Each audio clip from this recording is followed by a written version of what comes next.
بچے کا ایک عمر کا حصہ وہ ہوتا ہے جس میں وہ اپنے خیال میں کھیل رہا ہوتا ہے، لیکن اس کھیل کا اس کو جسمانی ورزش کا فائدہ بھی نہیں ہو رہا ہوتا۔ بعض ایسے کھیل ہیں، اور ذرا اس سے عمر بڑی ہوتی ہے، بچے کھیلتے ہیں، چلو جسمانی ورزش ہوتی ہے اس کھیل میں، یہ ایک فائدہ ہوتا ہے۔ اس کو قرآن کہتا ہے لہو و لعب، بے فائدہ کھیل اور ورزش کے فائدے والا کھیل۔ اس سے ذرا چڑھتی جوانی آتی ہے، قرآن کہتا ہے وزینہ، اب ہر وقت وہ اپنا میک اپ دیکھتا ہے، میرے بال کیسے ہیں، میرے لباس کیسا ہے، اس کی ڈیزائنیں کیسی ہے، اس کا فلاں کیسا ہے۔ بچہ ہو یا بچی، جب بھی چڑھتی جوانی کو آتے ہیں، اب اس وقت ان کا مطمع نظر یہ ہوتا ہے کہ میں کیسا لگ رہا ہوں۔ اپنے آپ میں کوئی بھی نہیں ہوگا گھر میں اکیلا شیشے کے سامنے کھڑا ہو کے خود خوش ہو رہا ہوگا، دیکھو میں کیسا اچھا لگ رہا ہوں۔ یہ ایک زندگی کا حصہ ہے، قرآن کہہ رہا ہے وزینہ۔ اب ان کا مطمع نظر زینت بن جاتی ہے، میک اپ بن جاتا ہے، اپنا بناؤ شمار بن جاتا ہے۔ اور اس سے ذرا آگے جاتا ہے تو پھر اس کے بعد ہوتی ہے تکاثر، ایک دوسرے سے کمائی میں بڑھنا، مال کی کثرت، کہ اس نے اتنا کما لیا میں پیچھے رہ گیا، اس نے اتنا کر لیا میں پیچھے رہ گیا، اس نے اتنا کر لیا میں پیچھے رہ گیا۔ پھر یہ تکاثر کے اندر تقابل ہوتا ہے، مقابلہ ہوتا ہے کہ میری سیلری زیادہ ہو، میری آمدنی زیادہ ہو، میرے ذرائع زیادہ ہوں، میرے وسائل زیادہ ہوں، میری دہاڑی زیادہ ہو، میری کمائی زیادہ ہو۔ اور جب اس عمر سے بھی آگے چلا جاتا ہے، اب کما کمو نہیں سکتا، اب بوڑھا بابا ہے ٹیک لگ کے بیٹھا ہے، اب دو چار بابے مل کے بیٹھیں گے یا اپنے بچوں کو کہہ رہا ہوگا کہ تم نالائق ہو، میں جب تمہارے جیسا تھا تو میں یوں کر دیتا تھا۔ اسے قرآن نے کہا ہے تفاخر۔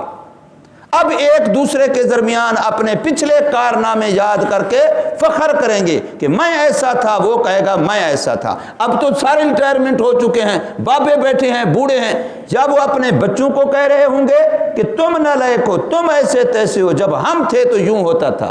اور یا پھر آپس میں کہہ رہے ہوں گے کہ میں یوں تھا، میں یوں تھا۔ یہ قرآن مجید نقشہ کھینچ رہا ہے ہماری دنیا کی زندگی کا ان 5 لفظوں میں۔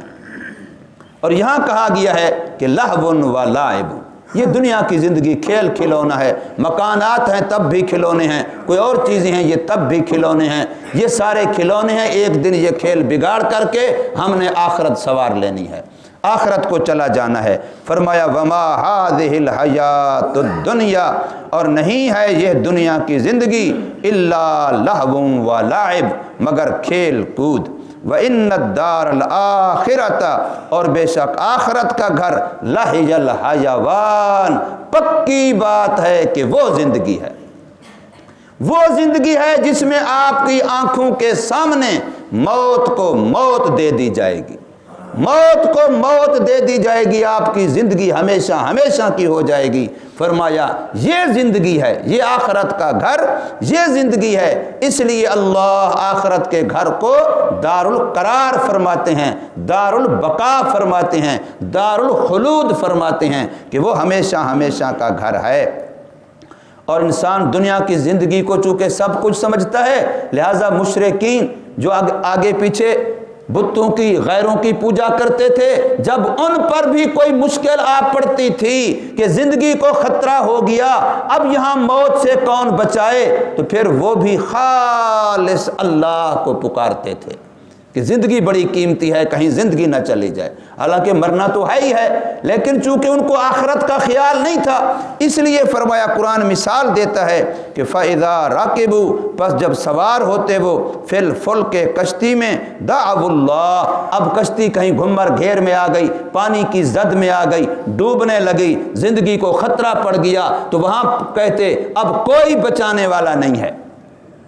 جب حضور صلی اللہ علیہ وسلم نے فتح مکہ کیا تو فتح مکہ کے موقع پر کافروں کو پتہ تو تھا کہ ہم مسلمانوں کے ساتھ کیا کیا کر چکے ہیں، تو اس میں ابو جہل کا بیٹا جس کا نام اکرمہ تھا، وہ بھی چونکہ اپنے باپ کی طرح تھا، اسی مشن پہ تھا، تو اسلام کا بڑا دشمن تھا، اس کو اپنے کرتوتوں کا پتہ تھا، اور یہ بھی پتہ تھا کہ آج محمد صلی اللہ علیہ وسلم اور اس کے وہ صحابہ جن کو ہم نے ستایا وہ فاتح بن کے آ رہے ہیں، تو یہ مکے سے نکل گیا، بھاگ کھڑا ہوا اس خطرے سے کہ میری جان ماری جائے گی، یہ وہاں سے بھاگ کھڑا ہوا۔ جب یہ راستے میں جا رہا تھا، درمیان میں اس کو کشتی پہ سفر کرنا پڑا، تو درمیان میں یہی واقعہ پیش آیا، کشتی خطرے میں پڑ گئی۔ اب سارے جو کافر بیٹھے تھے وہ بھی کہنے لگے کہ بھی اب بچانے والا صرف اللہ ہے جس کی محمد صلی اللہ علیہ وسلم بات کرتے ہیں، اب اسی کو پکارو تو بچ سکتے ہو، اس کے بغیر اب تمہیں کعبے والے 360 بت نہیں بچا سکتے۔ تو اب سارے اللہ ہی کی بات کر رہے ہیں۔ تو اس اکرمہ کے بارے میں لکھا ہے کہ اس نے اسی وقت دل میں سوچا کہ یار اگر بات اسی کی سچی ہے، یہ سارے بھی کہہ رہے ہیں کہ اب اللہ کے بغیر کوئی بچا نہیں سکتا، تو پھر میں کتنی غلطی پر ہوں کہ اس اللہ والے سے بھاگ کر کے میں کسی اور طرف جا رہا ہوں۔ بس اگر میں آج بچ گیا اور آج کشتی میں غرق نہ ہوا، ڈوب نہ گیا، تو بس میں محمد کا کلمہ پڑھ لوں گا، میں اسی کے ساتھ صلح کر لوں گا، اس سے معافی مانگ لوں گا۔ یہ کشتی سے اللہ پاک نے بچایا کشتی ساری کو، کشتی بچ گئی، چلے گئے آگے، یہ یمن میں چلا گیا۔ ادھر محمد صلی اللہ علیہ وسلم مکہ میں ہیں، اس کی بیوی آ کر کے حضور صلی اللہ علیہ وسلم کے سامنے مسلمان ہوتی ہے اور آ کر کے اس کا قصہ بتاتی ہے کہ یہ یوں بھاگ کر کے چلا گیا ہے، آپ کے ڈر سے گیا ہے، آپ امن عطا فرمائیں، میں اس کو بلا لاتی ہوں آپ کے امن کی۔ اس میں اس وقت یہ تھا کہ کافر کو بھی اگر مسلمانوں میں سے کوئی ایک مسلمان بھی ذمہ داری لے لیتا کہ جی یہ میری امان میں ہے، تو کوئی مسلمان بھی اس کے جان مال کا نقصان نہیں کرتا تھا۔ یہ تو آج کل ہم ہے نا کہ میرا مہمان ہے تو دوسرا نقصان کرتا ہے، اس کا مہمان ہے تو تیسرا اس کا موبائل بھی چوری کر لیتا ہے۔ لیکن وہاں کیا تھا کہ کافروں میں بھی یہ بات پکی ٹھکی تھی کہ تمام مسلمانوں میں سے کسی ایک مرد نے، کسی ایک عورت نے اگر کسی کافر کو بھی، مسلمانوں میں سے کسی کافر کو بھی پناہ دے دی کہ جی یہ میری پناہ میں ہے، بس چاہے وہ اپنے مذہب کفر میں رہے لیکن ہم نے اس کو امن دے دیا، تو کوئی بھی اس کی جان مال کا نقصان نہیں کرتا تھا۔ تو حضور صلی اللہ علیہ وسلم فرمایا ٹھیک ہے، میری طرف سے اس کو امن ہے۔ اب وہ اپنے غلام کو ساتھ لے کے اس کے پیچھے گئی اور اس کو کچھ دنوں کے بعد ساتھ لے کے آئی، اور وہ حضور صلی اللہ علیہ وسلم کے پاس جب آنے لگے، ذرا اندازہ لگائیے حضور کے اخلاق کا بھی، اپنے طور طریقے کا بھی۔ ابھی وہ مکے پہنچا نہیں ہے، حضور صلی اللہ علیہ وسلم کو خبر مل گئی کہ وہ آ رہا ہے، تو حضور صلی اللہ علیہ وسلم نے اپنے صحابہ کو بیان فرمایا کہ دیکھو اکرمہ آ رہا ہے اور اکرمہ کو میں پناہ دے چکا ہوں، اگرچہ وہ ابھی تک مسلمان نہیں ہوا، میں اس کو پناہ دے چکا ہوں، امن دے چکا ہوں، اور وہ ابو جہل کا بیٹا ہے اور اس کا باپ کا نام ہی مسلمانوں میں ایک گالی بن چکا ہے، لیکن یاد رکھنا اس کے سامنے اس کے باپ کو برا بھلا نہ کہنا۔ یہ میں آپ کو حدیث سنا رہا ہوں، اتنا بڑا دشمن اسلام کا ابو جہل اور وہ بھی ایک کافر کا باپ، لیکن میرے آقا فرما رہے ہیں اخلاق یہ ہیں کہ اس بیٹے کے سامنے اس کے گندے اور کافر باپ کو بھی برا بھلا نہ کہنا۔ مردوں کو برا بھلا کہنے سے زندوں کو تکلیف ہوتی ہے۔ یہ میرے آقا کے اخلاق ہیں، یہ اخلاق ہمیں اپنانے چاہیے۔ ہم تو کسی کو چڑھانے کے لیے جان جان کر کے، کسی کے دینی رہنما، کسی کا سیاسی رہنما، کوئی کسی کے ساتھ تعلق رکھتا ہے غلط ایسا یہ وہ جانے، اس کا خدا جانے، ہمیں اس کو چڑھا کر کے کیا ملتا ہے؟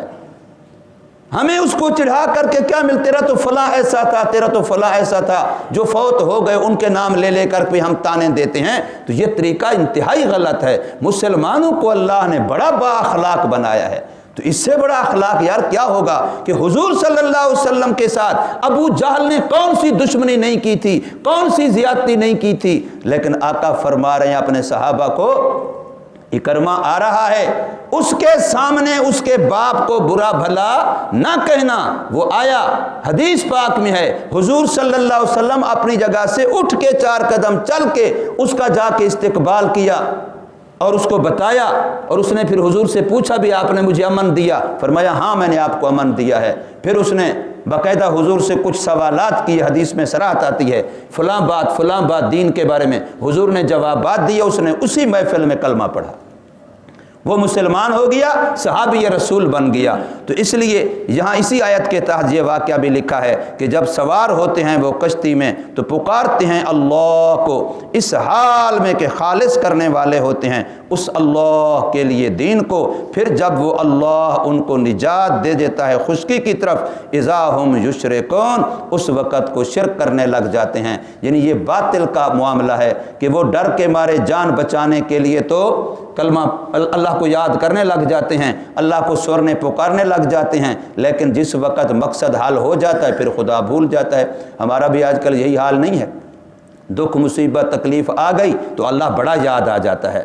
فوتگی گھر کے اندر ہو گئی اللہ بڑا یاد آ جاتا ہے، 2 دنوں کے بعد پتہ نہیں ہوتا کہ ان کے گھر میں فوتگی ہوئی تھی کہ نہیں ہوئی تھی، ہمارے اوپر بھی کوئی پریشانی آئی تھی کہ نہیں آئی تھی، ایسے ہم بھول جاتے ہیں۔ اللہ پاک ہمیں سمجھ نصیب فرمائے، عمل کی توفیق دے۔